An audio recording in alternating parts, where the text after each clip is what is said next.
Սիսենյան նորությունների ամփոփ տեղեկագրով եթերում դիտակ ժառանգականն է, բարեկամներ, ստուդիայում դեսետ աշխատում է Արմեն Հովակիմյանը։ Սիսիանում Գագիկ Ծառուկյան բարեգործական հիմնադրամի հովանավորությամբ կառուցող մարզահամալիրի շինարարությունը սկսվել է դեռ անցած տարվա հուլիս ամսից։ Առաջին փուլում վերջնական տեսքի է բերվել շինության կարգասը։ Տակերն ընկնելուն պես մեկնարկել է մարզահամալիրի շինարարության աշխատանքների երկրորդ փուլը, որում ընդգրկված են 15 սիսիանցիներ։ 9 բալ սեզմակայունություն ունեցող մարզահամալիրի շինարարությունը նախատեսված է ավարտին հասցնել այս տարվա սեպտեմբեր ամսին։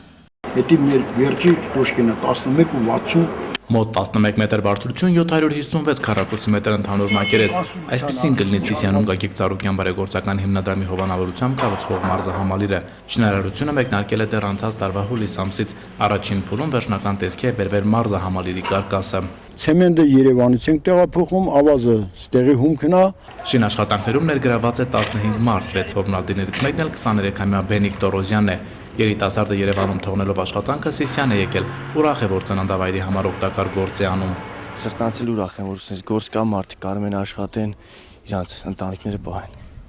Ուրախ եմ ամեն ինչի համար։ Սրտանցել անում եմ։ Հաճույքով գործ է իմ համար, որ մեզ համար ենք սարքում ավելի ուրախ եմ։ Երկար տարիներ Սիսիանը սպորտային սես դահլիճներ չի եղել, բայց այսօրվա վիճակով պարոն Ծառուկյանի կողմից ներդրում կատարվեց Սիսիանում նոր համալիր կառուցելու, սպորտային համալիր կառուցելու համար։ Դա շատ կարևոր է մեր երիտասարդությանը առաջ տանելու համար, երիտասարդությունը զբաղմունք ունենալու համար, սպորտային առաջընթացներ կատարելու համար։ Սիսիանում ճիշտ է գործում են երգի, բարի նկարչության, ֆուտբոլի մասնագիտացված դպրոցներ, սակայն նման մարզահամալիրի կարիք վաղուց կար, կարծիք է հայտնում Սիսիանի համայնքի ղեկավար Աղասի Հակոբյանը։ Այստեղ հիմնականում դրված է երիտասարդության զբաղվածության հարցը,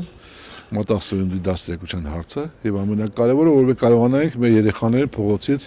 ուղղորդել դեպի նման կարգի դպրոցներ։ Այստեղ իր ժամանակն անցկացել է մարզվելու մեր վաղվա զինվորը։ Սիսիանցի զինվորը, որ պետք է կոփված եւ ֆիզիկապես առողջ մեկնի մեր սահմանների պաշտպանությանը։ Դրա համար ես կարևորեցի այս հարցի հրատապությունը, առաջնահերթությունը եւ խնդրեցի մեր կուսակցության ղեկավար պարոն Ծառուկյանին, Գագիկ Ծառուկյանը, որպեսզի սա կարողանա իր միջոցների հաշվին, հիմնադրամի հաշվին նման կառույց տեղադրել Սիսիանում։ Ըստ քաղաքապետի համայնքային սուղ միջոցների հաշվին նման մեծ ծավալի շինաշխատանքներ հնարավոր չէր իրականացնել։ Սիսիանն աշխարհին հայտնի է ծանրամարտի չեմպիոններ Օքսեն եւ Առաքել Միրզյաններով։ Մարզահամալիրի արկայությունը այն լուրջ դարբնոցն է, որտեղ կկոփեն օլիմպիական նոր չեմպիոններ, վստահեցնում է քաղաքապետը։ Սովետ միության փլուզումից հետո նման մեծ ծավալի աշխատանք Սիսիանում չի իրականացվել։ Դա իրականացվում է միայն Ծառուկյան հիմնադրամի շնորհիվ եւ ժողովուրդ երբ որ մոտիկանում են հարցնում են արդեն իրենց համար պարզ է թե վաղը մյուս օրը շահագործվել է ամենը եւ իրենց անունից փոխանցում են, որ մենք շնորհակալություն հայտնենք պարոն Ծառուկյան նման մեծ ներդրման համար, նման մեծ հայրենասիրական աշխատանքի համար։ 9 բալ սեզմակայունություն ունեցող մարզահամալիրի շինարարությունը նախատեսվում է ավարտին հասնել այս տարվա սեպտեմբեր ամսին։ Արմեն Հովակիմյան, Մանվել Հովսեփյան, դիտակ։ Սիսիանի շրջանի Սպանդայրյան գյուղում մոտ 2 րոպե տևած ուժեղ քամու հասցրած վնասը ըստ Սյունիքի մարզպետարանի քաղաքաշինության վարչության կազմում է 1,872,120 դրամ։ Ծովի մակարդակից 2150 մետր բարձրության վրա գտնվող գյուղում մարդիկ վնասն ընդունում վերականգնել չեն կարող եւ աջակցություն են ակնկալում։ Կոմբայնն դեշն իսկ կորտում երկրորդ այդեն ցոլում։ Շատ ուժեղ։ Մարտի 23-ին ժամը 10:30-ի սահմաններում մոտ 2 րոպե տևողությամբ ուժեղ քամի Սիսիանի շրջանի Սպանդայրյան գյուղում ավերածությունների պատճառ է դարձել։ Լեռնային այս համայնքը ծովի մակարդակից բարձր է 2150 մետր։ Քամիներն այստեղ սովորական են, բայց ոչ այսքան ուժգին։ Բակ կանգնած էինք, մեկ էլ տեսանք հենց մե հուելով։ Այդպես փչելինեկով։ Փչելինեկով մեկ էլ տեսանք, որ շիֆերները բանոթի մեջ օրտեն լրի վեսկրով գնաց։ Ինչ մոնանք։ Իրանք տեսամ դելտան նատոն հետևական այս նավեսը կա լրի տարել, այդել հորևանի գարալնո։ Այդ մե հորևանի զուգարանն սալարի վետս հավաքել տարել։ 62-ամյա Սիրուժ Կիրակոսյանը գոմից տուն էր վերադառնում եւ քամին ուժգնացավ։ Վաղ հետո խուճապ ասում է Սպանդայրյանցի կինը փաստելով քամին շատ կարճ ժամանակում եւ մեծ արագությամբ զգալի վնասներ հասցրեց գյուղացուն։ Գոմից դուրս եկա, մեկ էլ տեսա արդեն շիֆերները թռավ, ասի այվանցի կարի, շիֆերները թռավ։ Ուժեղ ձայներ, շատ ուժեղ սլոցեց։ Ըստ 40-ամյա Հոկտենի դեռ առավոտից գյուղում քամի կար սովորականի պես, այն ուժգնանալով հենց Հոկտենի աչքի առաջ գետնին հավասարեցրեց Անժելա Մաղաքյանին պատկանող անասնագոմի տանիքը։ Շատ ուժեղ քամի։ Մի անգամ գրիշս վեկալով Մինչ հոկտերն հետևում էր, թե ինչպես է Քամենտիկին Անժելա անասնագոմի տանիքը գետնին հավասարեցնում, գոմի տերն էր տան պատշգամբից էր հետևում, թե Քամենը ինչ սուլոցով է օդի մեջ փայտու տանիք տանում։ Ինձ փոթորիկ էր, փոշի, ուժիղ փոշի։ Դե շրխկալով որ եկավ, ասես խփավ, ընդ մեր փոսը մի հատ տուն կա է, դրան շենքի ուգլի շիֆերը վերցավ կտարավ։ Գնաց հասավ այն փոսի մեջը դադարավ։ 56-ամյա Հարություն Արաքելյանը եւս Սպանդարյանի այն բնակիչներից է, որ տուժել է ուժեղ քամուց։ Տանիքից բացի նրա գոմի ներսում եւս ավերածություններ կան։ Անասուններին այնքան վնաս չի եղել, համանայն դեպս կա վնասներ, բայց չնչին բաներ են։ Հիմնականում գոմի էս տանիքի մասն է վնասը մեծ։ Դա հիմա անձրևները որ եկան լրիվ անասուն լելու հեչ։ Մարդիկ այստեղ հիշում են 70-ական թվականներին ուժեղ քամին զգալի վնաս էր պատճառել հարևան Ծղոկ համայնքին։ Չեն մոռացել նաև այն, որ 2 տարի առաջ քամին իր սև գործն էր արել հենց իրենց համայնքում 13 միլիոն արժողությամբ ու նոր վերանորոգված դպրոցի տանիքը գետնին էր հավասարել։ Բնականը ցանկացած վնասել մեծալն անապահով ժողովրդի համար դա մեծ է վնաս։ Հույսը կա է մարզպետարանը մեզ օգնել է։ Դե բնականը ժողովուրդը իրար էլ ասենք ինչ-որ չափով օգնել, որին ինչ հնարավորություն ունի։ Ուժեղ քամուց Սպանդարյանում վնասել են անասնագոմերի, ավտոտնակների, մասամբ բնակելի տների տանիքներ։ Համայնքը որոշ ժամանակով հոսանքազրկվել է։ Արմեն Հովակիմյան, Մանվել Հովսեփյան, Դիտակ։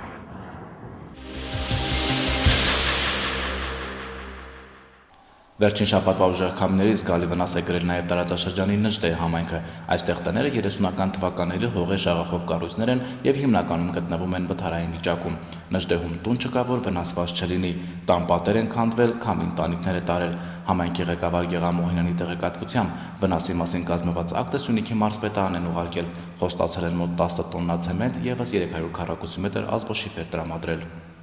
Հատկապես խորաշնանը ու մեկ էլ գառնան դիմաց, երբ որ արդեն սկսում է ձմեռը նահանջել։ Եղնում են այդպես։ Եղնում են վնասներ շատ են եղնում։ Սիսյանից 20 կիլոմետր հեռավորության վրա գտնվող Նժդեհ համայնքի բնակիչ 50-ամյա Վաչականը նշում է տարվա այն եղանակները, որոնց ընթացքում քամիները հանգիստ չեն տալիս իրենց։ Այս անգամ ուժեղ քամին նրա անասնագոմի տանիքի մի հատվածն է վնասել։ Գյուղում տուն չկա, որ այս կամ այն չափով վնաս կրած չլինի քամուց։ Քամիներն իսկապես որ շատ ուժեղ են եղել։ Սարսափելի ուժեղ։ Եթե մի քիչ մեր այս շինությունները ավելի թույլոտ եղնեին, ամբողջությամբ երևի ցրիվ կգար։ Ինձ մոտ լավ է, որ այս սառները քամի ուժգնությունը պահպանել են։ 73-ամյա Արմենակ Պապը ուժեղ քամուց հետո սեփական ուժերով է վերականգնել անասնագոմին, նաև տանտանիքը։ Պատերից քարեր են պոկվել, փաստում է Արմենակ Ավակյանը եւ հավելում. լավ է, որ այդ պահին թորները դրսում չեն եղել։ Պատից էլ քարեն գա, ժեստերն էր պոկել, են վերևից բան, են կրշից էր ժեստ պոկել։ Դες քամի առաջի դեպքն է։ 25-ամյա Արեգ Ազարյանը քամու պատճառած վնասը սեփական ուժերով վերականգնել չի կարող։ Խնամքի տակ 2 անչափահաս երեխա, վատառողջ մայր ու հաշմանդամ հայր ունի։ Որ լիներ մի 5-10 հազար դրամի պատմություն կարողանայի։ Մենք մենակ 100,000 դրամ շուկայական գներով եմ ասում։ Պիտի շիֆեր առնվի։ Դե դրան մեղ պիտի առնի։ Անհրաժեշտ պիտի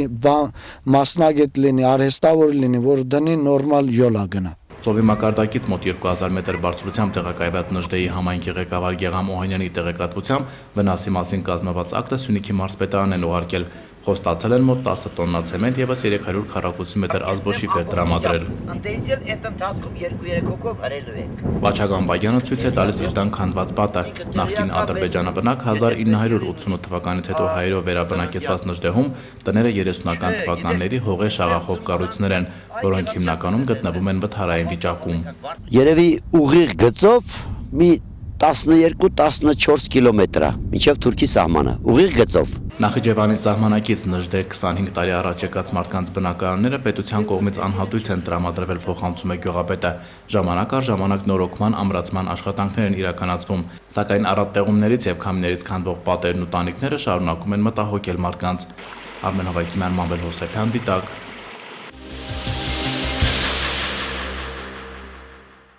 Սիսիանում երիտասարդական նախաձեռնությամբ անցած շաբաթ մեկնարկեց շաբաթօրյակների շարքը, ինչպես եւ կանխատեսում էր, սիսիանցի երիտասարդներն ակտիվ մասնակցություն չցուցաբերեցին քաղաքի մաքրման աշխատանքներին։ Շաբաթօրյակին նաեւ անհրաժեշտ գործիքներով աջակցեցին քաղաքապետարանի մի խումբ աշխատակիցներ։ Նախաձեռնող խումբը նախ մաքրեց նախկին ռեստորանի բակում տեղադրված արձանի շրջակայքը, ապա նաեւ դեպի Սիսիանի բժշկական կենտրոն տանող ծառուղու մի հատվածը։ Շաբաթօրյակին մասնակցություն ցուցաբերեցին նաեւ Սիսիանի պետական քոլեջի ուսանողները։ Նախաձեռնող խումբը արձանագրեց, որ նշված տարածքում անհրաժեշտ է աղբամաններ տեղադրել։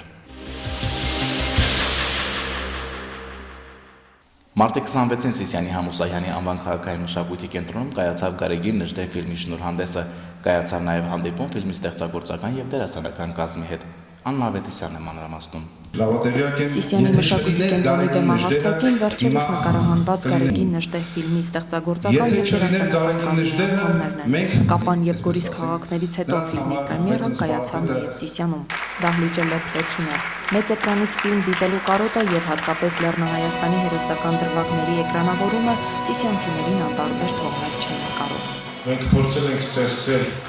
հայրենասերի կերպարը, մի մարդու կերպարը, ով կարողանում է խիզախորեն դիմակայել ճակատագրին, ով կարողանում է խիզախորեն ընդունել ճակատագրի բոլոր հարվածները եւ այդ ողջ փշոտ ճանապարհին չփորձնել հավատալ, որ մի օր կունենանք մեծ հզոր ծովից ծով Հայաստան։ Սա ֆիլմ է հայրենասիրության, սա ֆիլմ է սիրո, սա ֆիլմ է ընկերասիրության, սա ֆիլմ է հավատի համար։ Եվ ինչպես Գարեգին Նժդեհն է ասում, իմ հոգին երկու զույգենարներ ունի, Աստված եւ հայրենիք։ Ֆիլմում կերպավորվել է նաև Պողոս Տեր-Դավթյանը, ով Սիսիանյան զորքերի հրամանատարը լինելով, Նժդեհի կողքին պայքարել է մամուն հայրենյաց,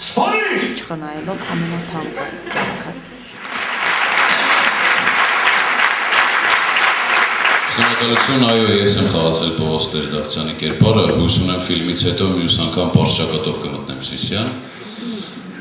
Իհարկե սա կատակ էր, ես փորձել եմ մարմնավորել ճիշտ հայի կերպար, ինձ համար այդքան էլ շատ մեծ տարբերություն չկա, թե որ երկրամասից է Հայաստան աշխարհի տվյալ անձնավորությունը։ Եվ ոսով եմ մեր երեխաները դիտելով այս ֆիլմը եւ դուք էլ դիտելով այս ֆիլմը կստանաք այն կարևոր նպատակը, որը ուզեցել ենք մենք ձեզ տալ, մնալ հայ, լինել հայ ու դաստիարակել մեր սերնդին հայ։ Եթե չլիներ Նժդեհը, մենք կկորցնեինք մեր հայրենիքը։ Ֆիլմի սցենարի հեղինակ Քրիստ Մանարյանի խոսքերն են։ Նա հույս հայտնեց, որ Սպարապետի կերպարը կդառնա օրինակ եւ եթե ոչ այս, ապա հաջորդ սերունդներն անպայման կիրականացնեն Նժդեհի երազանքը։ Արևմտյան Հայաստանը ինչի համար ըստ էության իրեն զոհեց,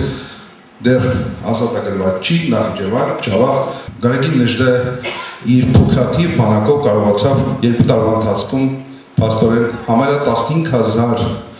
ախորյան կոտորել կորցնելով ընդամենը 28 հոգի եւ եթե չլիներ նա, սա արդեն պատմաբաններն են ասում են մարդիկ ովքեր լավատեղյակ են, եթե չլիներ Գարեգին Նժդեհը, հիմա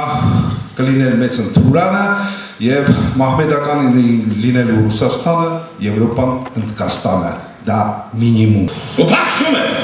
եւ կողքին է փախչում։ Գարեգին Նժդեհի երիտասարդ տարիները մարմնավորած Շանթ Հովհաննիսյանը հպարտ է, որ նաև իր միջոցով է Նժդեհյան գաղափարախոսությունն ու հայրենասիրությունը փոխանցվում սերունդներին։ Այս աշխարհում ինչ է։ Այդպիսից համար տեղ չկա։ Ինձ համար իսկապես մեծ պատիվ է մարմնավորել Սպարապետին։ Այս ֆիլմում ես մարմնավորում եմ նրա երիտասարդ տարիները, այն հերոսական շրջանը, որ նա ունեցավ պատմական Սյունիքում եւ սիսիանցիների հետ տիկունքի տված Պողոս Տեր-Դավթյանի հետ։